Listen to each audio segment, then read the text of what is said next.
Selamat berjumpa dalam renungan harian MIC Provinsi Indonesia edisi hari Selasa tanggal 29 Maret 2022.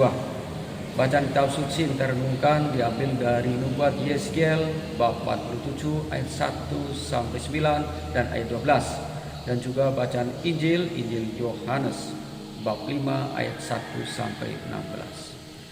Saudaraku terkasih di dalam nama Tuhan, tema pada hari ini tentang air kehidupan. Saudaraku, dalam bacaan pertama dikisahkan bagaimana air menjadi sumber berkat, menjadi sumber kehidupan bagi banyak makhluk. Air yang keluar dari bawah bait suci mengalir ke sungai, ke arah timur, menjadi berkat bagi makhluk-makhluk yang membutuhkan. Ikan-ikan yang ada di sungai, tanaman-tanaman di sekitar sungai menjadi tumbuh subur, berkembang biak dengan baik, dan akhirnya menjadi berkat bagi makhluk-makhluk yang lain. Saudaraku terkasih dalam nama Tuhan, dalam bacaan Injil, air juga masih menjadi pokok bahasan, di mana kolam yang disebut Bethesda itu menjadi sarana kesembuhan, menjadi sarana keselamatan bagi banyak orang yang memerlukannya. Orang-orang sakit banyak berkumpul di seram-seram di kolam itu untuk bisa turun ke dalam kolam itu agar mereka berharap bisa sembuh. Yang jadi soal bagaimana mereka-mereka yang mengalami keterbatasan fisik karena sakitnya itu, sehingga sering ketinggalan pada saat mau turun ke kolam itu, sehingga sering didahului oleh orang-orang yang lain.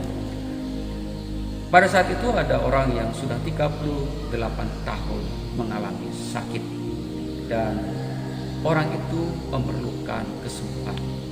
Tuhan Yesus tergerak hatinya oleh belas kasihan dan bersabda kepadanya, "Maukah engkau sembuh?" Dan orang itu yakin dan percaya. "Angkatlah tilammu dan berjalanlah." Dan orang itu menjadi sembuh. Orang itu bangkit, mengangkat tilam dan berjalan.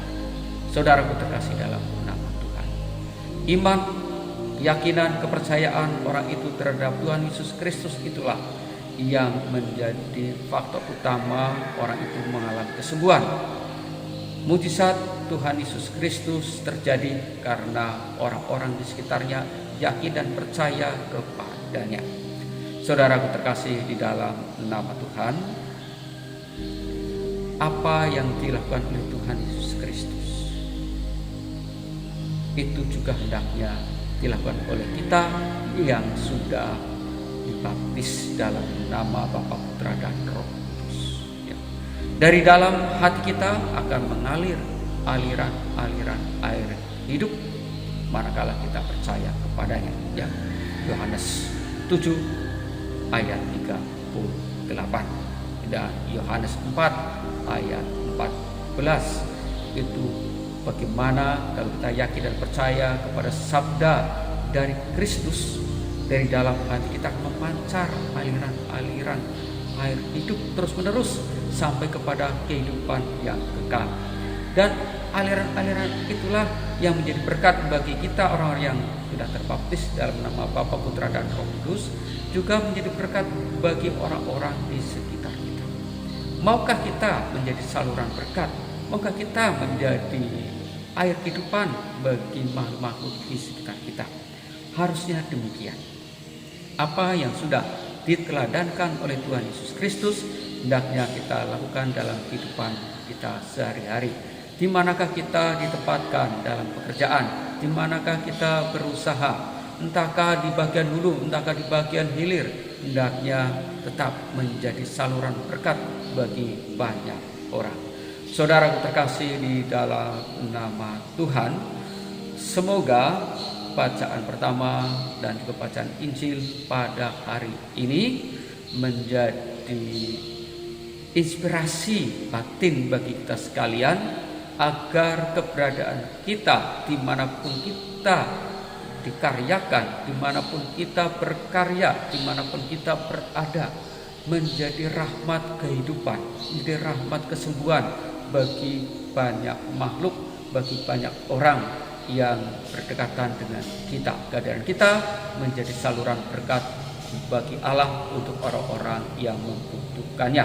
Orang yang mati harapannya, orang yang sudah tidak memiliki harapan, akhirnya mendapatkan harapan, akhirnya mendapatkan rahmat kehidupan, semangat kembali, menjadi pulih kembali. Saudaraku, semoga bacaan pertama dan juga bacaan Injil pada hari ini menjadi berkat bagi kita sekalian, menjadi berkat bagi banyak orang, dan kehadiran kita benar-benar sebagai air kehidupan, karena kita yakin dan percaya bahwa di dalam diri kita yang adalah bait Allah selalu akan muncul aliran-aliran air hidup. Semoga demikian.